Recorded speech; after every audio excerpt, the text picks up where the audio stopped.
with walking with God is that it's all about that release, right?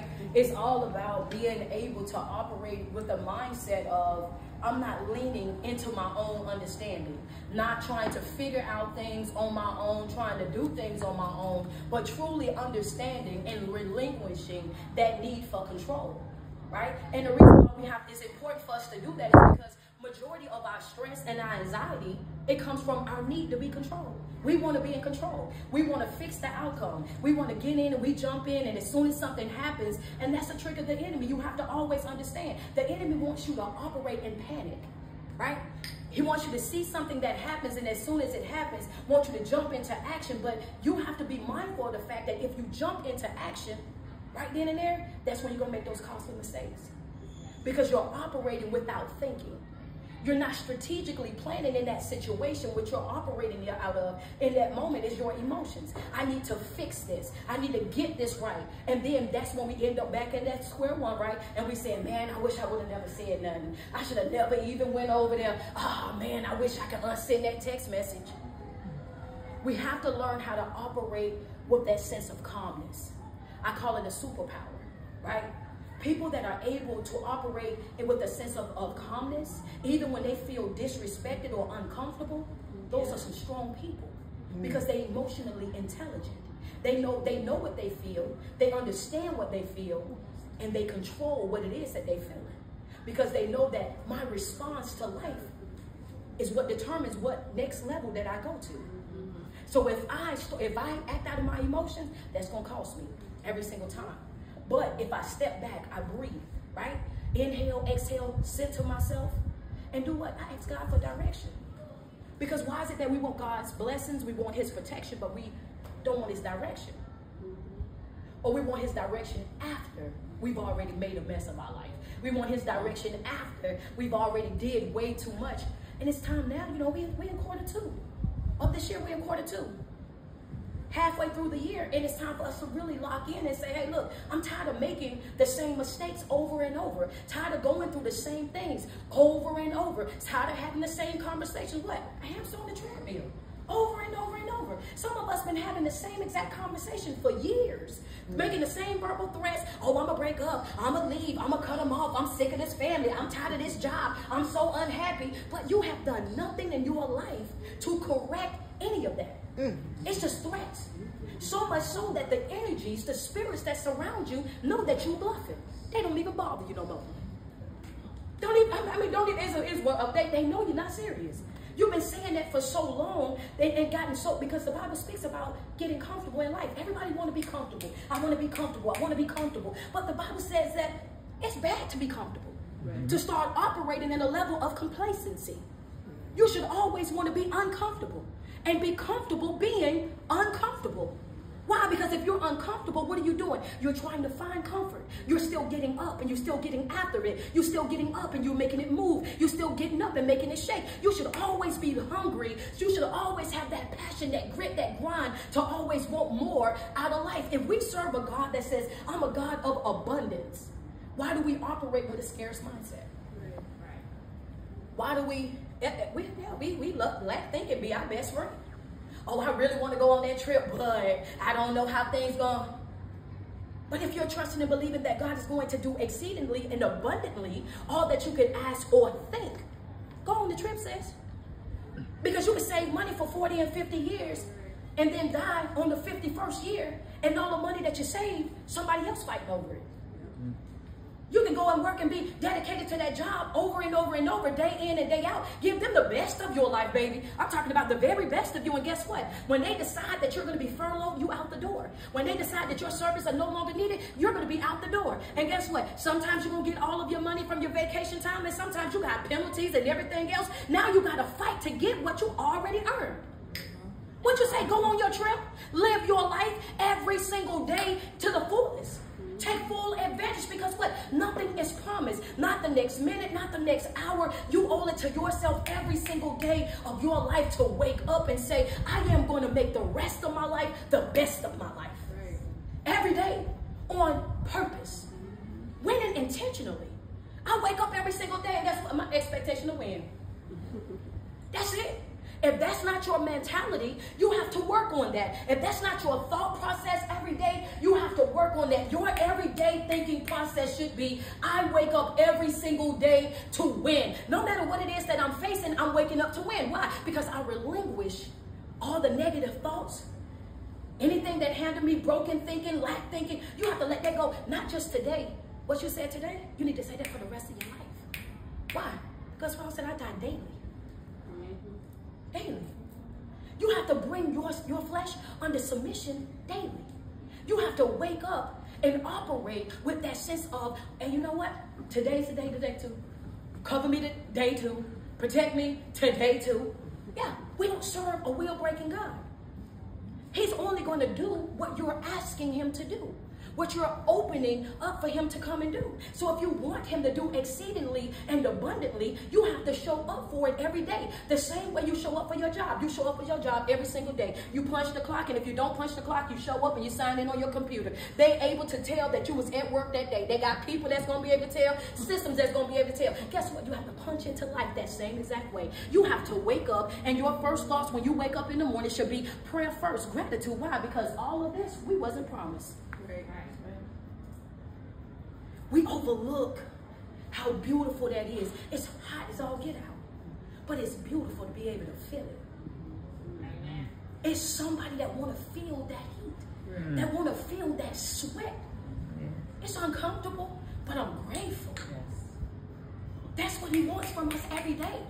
It's hot as, but I'm grateful. Thank you for allowing me to be able to have that experience. Might not like this, and this, but I know what? The one key to success in life, gratitude. We serve a God. He loves to be exalted. He loves to be praised. That's a fact. And we were created to do what? Serve. Our purpose is to serve. We get it confused because we start thinking that life is about us, and we get wrapped up in our own thing, and we want to, but if we're going to be honest about it, we were designed, we were created. Anybody who came up today and they came in, you say, Street, I really don't know what my purpose is. Okay, you can put it in your notes. My purpose is to serve. That's what you were created to do. If you are lost and say, I don't know what my purpose is. I didn't know this. You were designed, you were created to serve. In every single scripture that you will go and read, you're going to read when he's talking about the gifts that he's blessed you with, the talents that you're blessed with, the anointing that you're gifted with, the favor that you have on your life. All of those things come with a responsibility of service. It's not about you, no matter how much you want it to be about. And sometimes when you're gifted, when you're called, when you're anointed, you're not going to like your assignments. And that's the reason why I'm telling you that you have to be comfortable being uncomfortable. You have to be comfortable in situations where you know, like, I know, baby, listen, I can take this from 0 straight to prison. Amen. But if I do that, then the enemy wins. Because he got the reaction that he wanted from me. Right? If I know, if I'm right here and I'm locked in, I've already, hey, you in control. This is what we're doing. And the moment that I operate out of my emotions, I get wrapped up in my feelings, my own, I know you ain't say that to me, because you know, like I know, I will rock it. This ain't, you know. The moment that you do that, out of alignment. Because little do you know that some people just want that right there. Just enough to know that I can still get up under your skin. Right. That I can still frustrate you. I can still provoke you to anger. The Bible says be angry, but sin not. You can be upset. You can be frustrated, agitated, and annoyed what just happened. But again, how you respond to that situation determines whether you go to your next level or not. So before you respond to that negativity, before you respond to the text message, the drama, and all of that, you have to ask yourself a valuable question, which is why I say use your breathing hack. Step back, 1, 2, 3. Inhale, 1, 2, 3.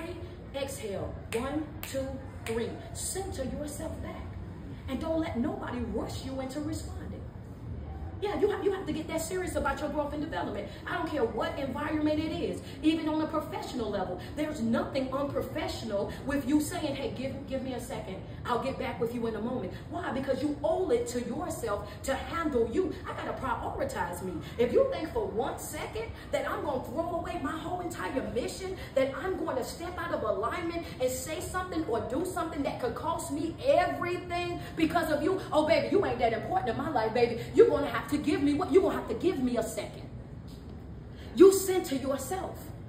And the moment that you center yourself, you're asking for direction. You're saying in that moment, I need for you to let me know what I need to say, what I need to do, how you want me to move in this here situation. Reason being is because one thing about God is he's in control of the outcome. That part. Yes. So it could be somebody, and they can have a stack this tall of reasons of why they got an issue with you. And why you don't deserve, why you shouldn't go, why you shouldn't be a part. But with all the odds stacked against you, we got a God that can still jump you from the back to the front. And when he jumps you from the back to the front, he don't need acceptance, he don't need approval, he don't need green lights from nobody.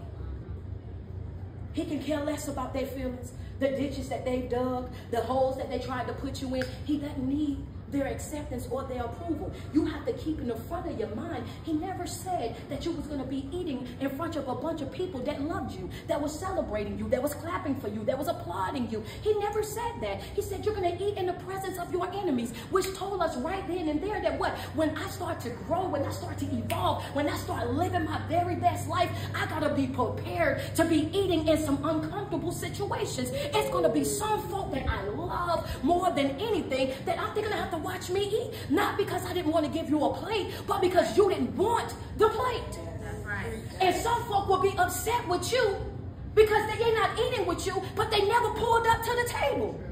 How are you mad at me because I provided the dinner and you didn't show? How are you upset with me when I said that I was launching a business, the brand, you didn't want to support it? You didn't want to tap in. You had every excuse in the world for why you couldn't do this, this, and this. And now that I'm thriving, it's an issue. Now that I'm having, it's an issue. Now that I'm growing, understand that. And some folk are intimidated by your growth. How you mad at me for I'm doing what you said you wanted me to do, ain't it? Ain't that what you said? You my family. You said that. Yeah, you wanted this for me. And so when I went from not having to having, I see it's a mood shift. I see we ain't as tight as we used to be. And let's not be crazy, because it ain't just in friendships. It's also boo-boos, bun-buns too. You could be laying next to your op every day. And here you are giving them the best of you. And you're thinking that y'all on the same page. Some folk be attracted to your life and jealous of your light at the same time. Like, dang, you was you was loving me for, you know, they say I love you for your ambition. You was loving me for my ambition. And now all of a sudden that you see the life change. Now wait a minute. What's wrong with you? Because some people want to see you do well, but not better than them. Some people want to see you have, but not more than them. Some people want to see you grow and evolve, but you cannot grow and evolve past the limits that they've already set for your life. You have to understand that some people are only going to be comfortable with you for as long as they're able to use and abuse you. As long as I'm able to use you, abuse you, take advantage of you, your kindness as a weakness, utilize your services, whatever those services may be, then guess what? We are all to the good. But the moment that you start growing and evolving and learning yourself enough to say no, oh yeah, right now. Well, wait a minute. I done said yes to you my whole life. Why does my no offend you so much? Why does me saying that I want more for my life, why does that bother you so much? And it's hard for people to believe. Oh, but that's my family.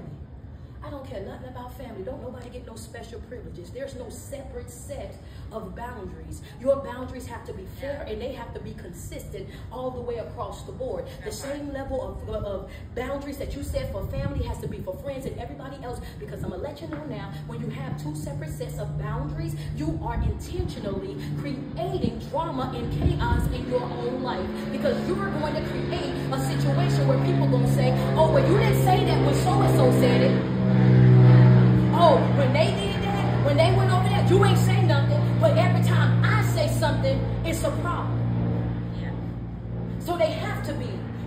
And they have to be consistent all the way across the board, no matter who it is. And you have to understand that the disrespect is always the closure. You always, I don't care who you is. The disrespect is always the closure, because you had a decision to make. Whether you were going to behave, whether you were going to do, whether you were going to show up that way, you chose to hurt me. And the consequence is the disconnect. No, we're not about the tenets of conversation, back and forth about something that you already knew what you was going to do. Talking about pull up on me, say that to me in my face. Well, wait a minute. Now I feel like you're trying to manipulate me or try to instill some type of fear. Because why you think that me saying it in your face going to change the fact that I felt the way that I feel? You won't scare me. But we fall for these tactics. Come say it in my face. If you was around me, you wouldn't say that. And then you get over there not knowing that the only reason why they're saying that to you is because they feel like you weak for them. They feel like that's their way of saying, I got you wrapped around my finger. That's their way of saying, I got your little heart in my pocket. And if you get around me, you ain't going to have that same energy that you got right now. If you see me, I know I can make you change. And sometimes it's going to be some folks in your life you're going to have to show. Desire restrains. What is desire restrains? That's when I know you got what I want, but I also know that what I want from you is detrimental to me. Love it over there. It's fun over there. Spontaneous over there. Ooh, ooh. But I know what I'm going to be. Yeah, it's a price. Me coming over there is a price. And in that situation, you have to make a real decision. And that's where a lot of people get stuck. You have to make a decision. That decision is in 2024, everywhere I go, I tell them, are you with you or not? Are you with you or not? Because every time that you tiptoe back, you're dishonoring you. Every time you go back in and get, you dishonoring you. And not only that, you're teaching them in that moment that, I can play with you. I can play with you like that. Because you ain't gonna do nothing about it.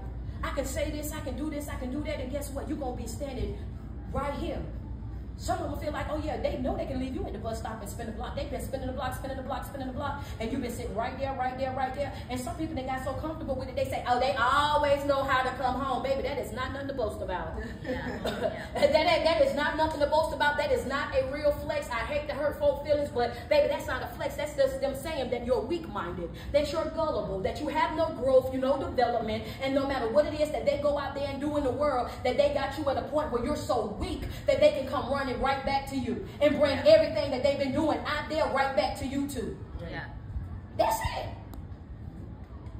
But you have to honor yourself. And the thing about it is, most people don't honor themselves. Why don't we honor ourselves, Coach? Because the way we see ourselves. Yeah. How you see you is going to be how you treat you. So if you don't see yourself as deserving, if you don't see yourself as being worthy, if you don't see yourself as being a person that deserves to be loved, deserves to be respected and protected, then you won't treat yourself that way. Which means they just in and out your door like you got a Walmart revolving over here. They come in and pick up and they put down and they take back and they leave stuff all over the place that they didn't even get that from over in the t-shirt section, but they got it over there in shoes. They pick up and they drop off stuff in your life left and right. Leaving you to do what? When somebody do that in your house, what you gotta do? You gotta do all the cleanup. There you go. They come and they make messes in your life. Messes that you gotta go right back. And you gotta do all the cleaning up for. But who's at fault? You. You're at fault because you're constantly allowing that access. You're constantly allowing people to come in to a space where if you knew that you were valuable, we lock up our values, right? Anything that's valuable to us, we put it in a lock, we put it in a bank, we set an alarm to it. Some of us got doorbell ring cams. Baby, we don't even play about them things. You could watch your house all day long. What you doing watching my house? It ain't nothing but cobwebs and whatnot, flies hitting on. You watch your house often because you look at it as valuable. But when's the last time you looked at you and saw yourself as being valuable? saw yourself as saying, being one of those people like, you know what, you cannot play with me. Some things I don't do. I'm unplayable. I don't let people play with me. I'm not going to do it. Because the moment that you start letting people play with you, you have just signed up to be somebody's yo-yo, somebody's hopscotch, somebody's jacks. I'm telling my age right now, baby. We jacks back in the day. Yeah, because they'll keep on playing. They'll keep playing and playing and playing. You have some folk, you know, you have to put the game on 2 players and then they want to get their ball and go home. But then some folk you have to disconnect all the way from. But who wants to go to that extent, right? And we used to say that all the time back in the day when we had our broken thinking. We would say that, oh, okay, let me show you how you make me feel.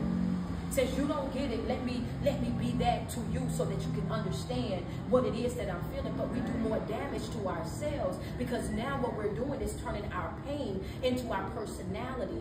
Understand? We're turning our pain into our personality and we're becoming somebody that we're not based on the things that we've gone through.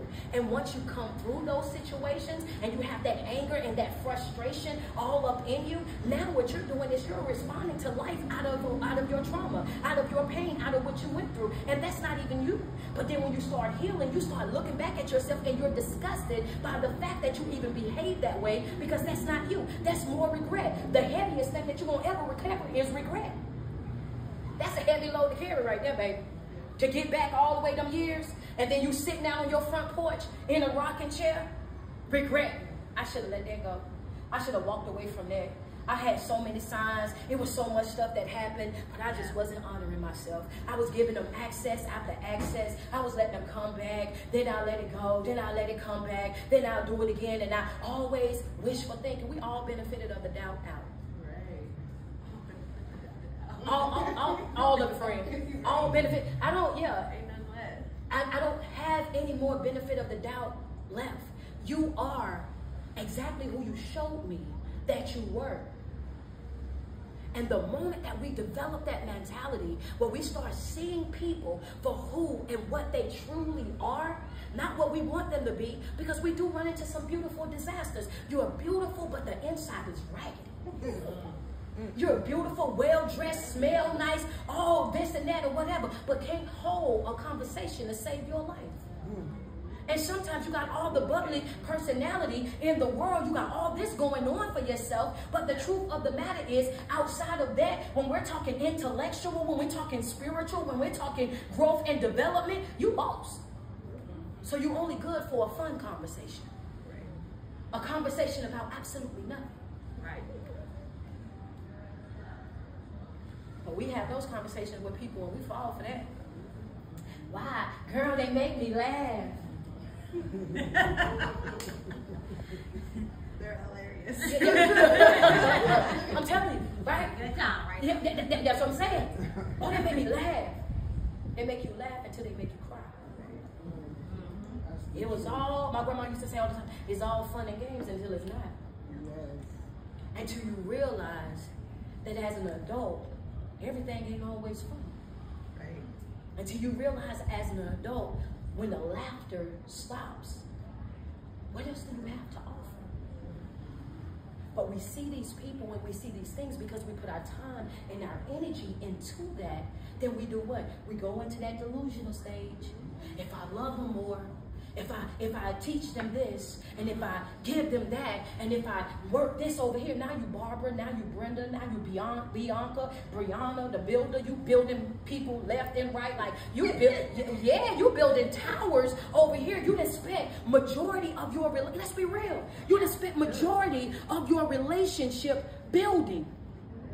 Building because you want that bond. Building because you want that relationship. Building because you want that thing to work. And by the time you put in that last piece, by the time you put that last piece into that puzzle, guess what? You don't even want the bond anymore. You don't want the relationship anymore. You don't want the marriageship. You don't want the friendship. You don't want the situationship. You done put in too much time, energy, and effort into something. Now it's like I'm too tired to enjoy it. I'm too frustrated to enjoy it. I'm done with it. I'm moving on because you've gone through so much with that individual to the point where I don't even see you like that anymore. Yeah. You know why? You have to step back and allow people to be who they really and truly are. Because Yeah. people pretend well. And people, when you put in that much time and that much energy into folks, you have to understand that it's easy for you to perform your best when I'm adding pressure. Yeah. It's easy for you to show up different when you're under my influence. Yeah. But all of that is a finesse. That's a facade. That's smoke and mirrors. You get to see who a person is at their core self when you remove your influence, when you remove your pressure. I want to see what you will do if I don't say anything. That's when you get to know who they are. You will never know who they are if you are playing the babysitter in every relationship.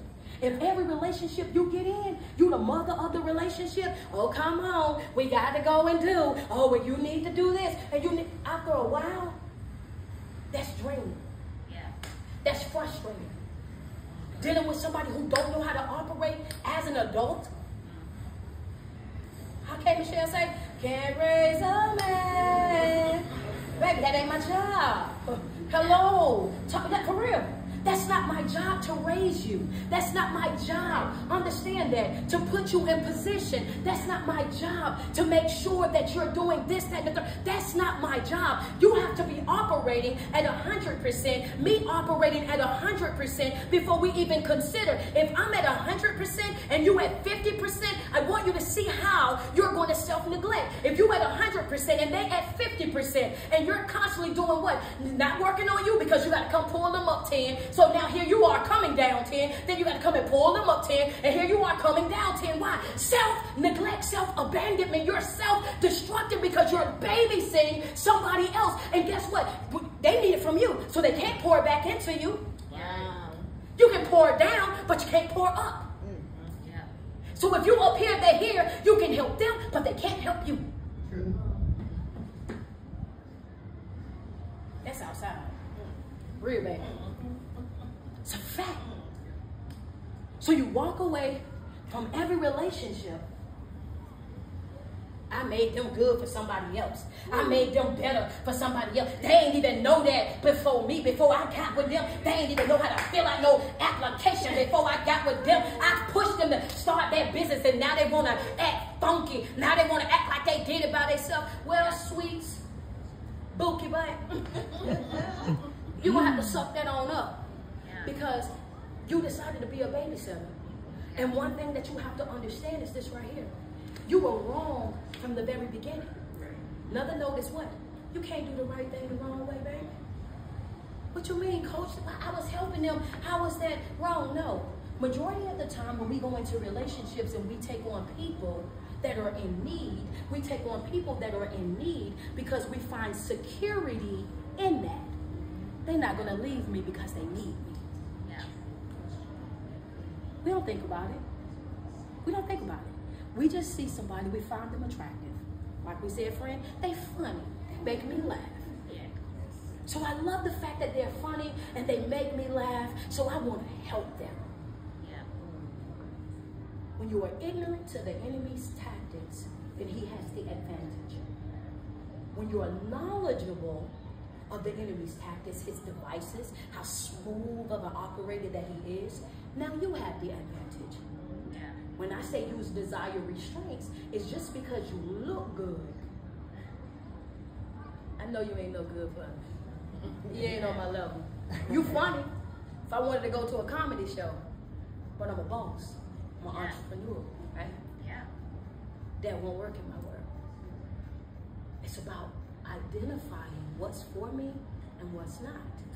But what happens is we see them, they're funny, we want to help them, but inside, the other part of that is, I want companionship. I want somebody to lay next to. I want somebody to text. I want somebody that's going to be around me. I want somebody that, I'm bored without a relationship. So we try to mold and shape this person into what we want them to be. We go outside of our way to try to make them be something that they are not. But the key to that is when you go around picking up needy people, people that are not on the same level as you cannot expect for them not to be a taker. They are at need. If you find somebody that's hungry and you got a full plate and you're offering them the plate, are you going to be mad at the fact that they're eating the chicken off the plate? You can't be mad about that. Why? Because you knew already that they were hungry. This is, some people are hungry and thirsty for relationships, not because they want the relationship, but they want the perks of the relationship. They want the security of being in a relationship. They want the stability that comes in with being in a relationship. They are already knowledgeable about the fact that they don't have what it takes to reciprocate what it is that you're giving out. They know that already, so they pretend. And they do that for as long as you allow. But the problem is, you were manipulating when you went in. You were giving it to them with the hopes of changing them. You were playing God. That's not your job. God is the only one that's able to control outcome. You were giving them what you were giving them because you wanted a return on what you were giving.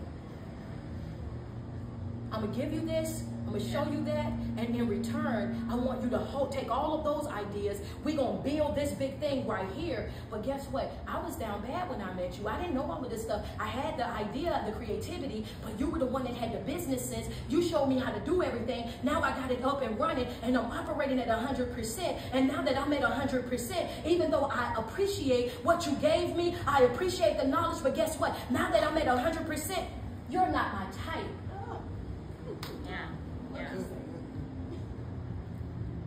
Everybody's your type when you need. They'll lay with anything, be with anything, tolerate it, because I need you. But the moment that I'm up and I have, then guess what? It's on to the next. And you're sitting and you sad and depressed, like, how you just gonna leave me for that person? You only known them for a couple of months. You only did this and you only did that. It's like, you used me, did that? Or did you walk into that signing up to be a service provider? You walked in already knowing that you were providing a service to a person that didn't have. So what am I saying with that? You have to learn how to take accountability. You have to take ownership. You have to say, you know what? As of this moment, I'm going to have to let that go. I'm going to have to cut ties with that. I'm going to have to separate myself, not just from the people, from my past, the hurt and the pain and all that dysfunction. I got to separate myself from the old broken version of me as well. I got to separate myself from my own broken thinking, because as long as I hoard that pain and all of that, as long as I compartmentalize that, I don't have space, I don't have room inside of my mental capacity to hold it. I can't hold it. There's no capacity for it. I gotta suck that up. That's on me. That's on me. And I did that. That was on me. I knew that you wasn't capable, and I did it anyway. I knew that we wasn't on the same page, but I did it anyway. Because I liked you like that. I liked you like that.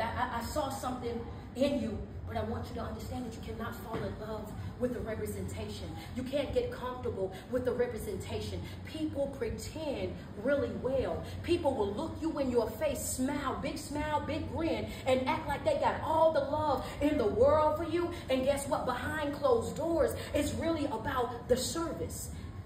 I don't love you. I love what you provide. Ouch. That's a fact. It's what you provide. I know that as long as I'm connected to you, I ain't got to worry about nothing. As long as I can get this from you, and then come on, let's be real now. I'm getting it from you, and I ain't got to reciprocate it. Yeah. Because you've already given me the excuse of saying, you know I ain't have it. Right. So the whole time that you depleting you, they stacking them. Yeah. You depleting, they stacking. And guess what? One thing you have to always learn about life is this right here.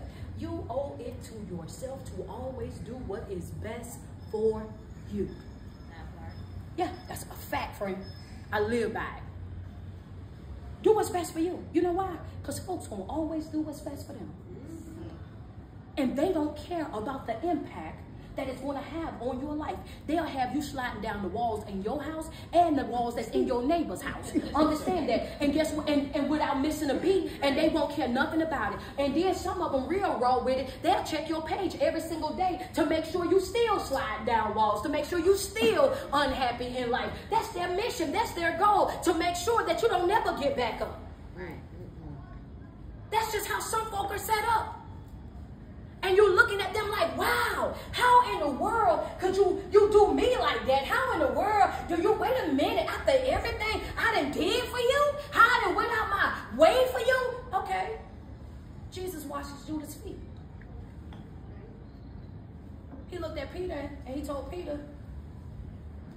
best friend. I love you. You are a rock. I'm going to build my church on you. Best friend to the Most High God. Peter still stood in the crowd and said, I don't know. Yeah. 3 times. I don't know. I don't know what y'all talking about. And to the point where he ready to fight for him. But wait a minute. What you trying to say, coach? In one season, when somebody approached Jesus, Peter pulled out his sword and chopped his ear off. In another season, he was denied. What are you saying? You ain't no better than Jesus. Suck it up. In one season of your life, they gonna love you. Oh, you such the best thing. Oh my goodness, this, and the third. And with the same mouth that sang your praises will be the same one that'll turn around and deny you. Oh, you ain't all that. And it was never, we was friends, but we wasn't really friends like that. I mean, we was cool, but we wasn't. Wait a minute, hold up. I was paying your rent. I gave you something on your car note. Yeah. But they forget, right? They turn right back around and forget. So you can't be caught up. That's the reason why in the beginning I said, do the chat, we letting it go. The betrayal, let it go. The hurt, let it go. The pain, let it go. The letdowns, let it go. You owe it to yourself to let it go, and you're not even letting it go for them. You're letting it go for you. You don't understand how powerful it is for me to release it from me, not for you. I got to heal myself for myself, by myself. Understand that for me. This right here, this for me. This ain't got nothing to do with you. When I show up in prayer, that's for me. When I show up in worship, that's for me. When I'm standing in the mirror doing positive affirmations, that's for me. This spiritual journey, this healing journey, this self-love journey, all starts with self. This right here, this is personal. This ain't no group project. I don't need you to do your part. I do my part to make it work. I will disconnect from you, disengage with you. I will abort, 2 fingers swinging, baby. I will abort that mission. Understand that a ship is designed to do what? Take you places. Google it. It's designed to take you places, to transport cargo from one place to another. So if the friendship ain't friendshipping, I got to abort the mission. If the relationship ain't relationship, I got to abort the mission. You got to know when to get off. And the problem is, we get too scared to get off. Fear, false evidence appearing is real. It ain't even real. You're suffering more in your head than you do in your real life. You create the worst case scenarios. If I walk away from this relationship, I don't know if I'm going to find another one. I don't know how long it's going to be. Girl, he might not help me with the kids. Girl, he walk away, honey. Yeah, there you go. I didn't put so much work on this, but girl, I might as well keep them. Yes. But you don't even realize the price that you paid. Peace is the new wealth.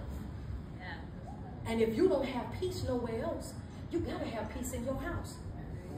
I know life gonna life outside here. When you go out them doors, that's not your control. You go outside them doors, you can't control what that job gonna do, with them friends, all them folks out there. You can't control that. But when you step into your house, you should feel a sense of peace. Who in the world, I'm telling you, just because it's trending, don't make it truth. I be looking at some of the stuff that they be liking on social media, and it be making me mad. I get mad about stuff, y'all. I be looking, because I be like, why you thought that was the right thing to say? Oh, when it's grown when you pull up in front of your house and sit there 20 minutes before you get out. The devil is a lie. Understand? Girl, when you get off work, you should be sprinting to your house. Understand it? I can't wait to get in my house. Can't wait to get on my couch. Can't wait to lay up in my bed. Can't wait to go. That's your sanctuary. Yeah. You talking about something? You sitting out there for 20 minutes because I just gotta get this job up off of me. No, you need to get away from that job all the way together, because it's costing you a peace, costing you a sanity. Yeah. The problem ain't the house. The problem is what you're doing when you leave the house. Yeah. Everything that you do is spiritual. Every single thing that you do is spiritual. The way we show up, the conversations that we have, the friends that we select, the partners that we select, all of that is spiritual. Whether we want to believe it or not, it's all spiritual. That's why it's important that everything that you have to align. Everything move that you make, it has to be in alignment. If you live your life constantly saying, I decrease so that you can increase. I want your mindset, not mine, because I know if I go by myself, oh baby, I'm going to mess it up every single time. I don't want to lean to my own understanding, because if I start leaning to my understanding, it's going to be some other people that's going to be leaning. So let me lean to yours so that, you know what I mean? Come on. We don't, but we want to be in control. He said, hey, look, if you get in alignment with me, it's going to be some stuff you ain't got to worry about. Like, what kind of stuff? You know, this how I talk to God. Hey, what kind of stuff you mean? All of it. You get in alignment with me, it's going to be some stuff you ain't got to worry about. What kind of stuff? All of it. You got one job. That's to wake up and serve. You have one job. To wake up and make that decision within yourself. Hey, look, I'm here. What's the assignment for today? How we going to go about it today? But we struggle with that because of our need for control, because of the fear, because of our codependency on other people and wanting to have that type of connection and that type of interaction with other people. And I want you to know, just as scared as you may be of walking out of a relationship, a friendship, a situationship, I want you to know that the peace on the other side of that, when he says, I'll give you peace that surpasses all understanding, I really want you to get it. When you get a taste of real peace, you'll understand. Because, babe, they can breathe wrong and you out there. They're like, God, the last person that you want to mess with is some people that's healed. You get around Steve. They tolerance, oh God, is brief. Gone. Like, you ain't calling me like I can't. You breathe wrong. Yeah, you breathe. You wait a minute. Whoa, they come in that used to be, right, when you had that broken thing, they come in, what's wrong with you? Right. Why? Because I'm ready to fix it. Fixer mentality. When you get healed, you start growing, evolving, become self-aware, working on yourself. People come around you.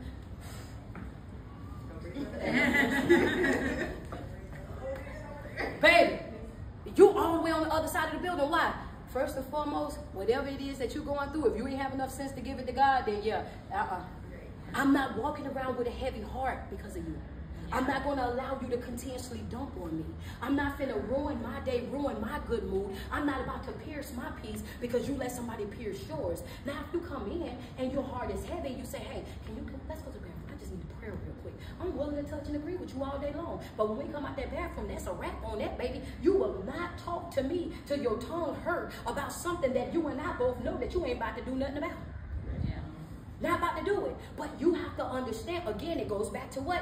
Valuing yourself and not giving everybody access. Learning that everybody don't deserve that type of access to you. People shouldn't just be able to swing their feet up under your table, come sit up on, come across your threshold. No, you have to protect yourself with the same level of protection that you protect everything that is valuable to you. You have to know how important it is for you to know when to let go, when to walk away, and giving yourself permission to do so. The same way we did in the beginning, right? Give yourself permission to grow, to heal, to evolve, to a permission to be able to create the very best version of yourself. You owe that to you. Every single day, no days off. In this job right here, the job of life, you don't get FMLA. You don't get sick time. You don't get vacation time. This is an everyday thing. Why? Because the enemy is seeking who he can devour every day. He don't take time off. He don't get vacation. And he's waiting on that spot. That's all he needs. That amount of space to slide in and deceive. Slide in, distract. Slide in, piss you off, trick you into destroying yourself. Now your whole day, your whole mood messed up about nothing.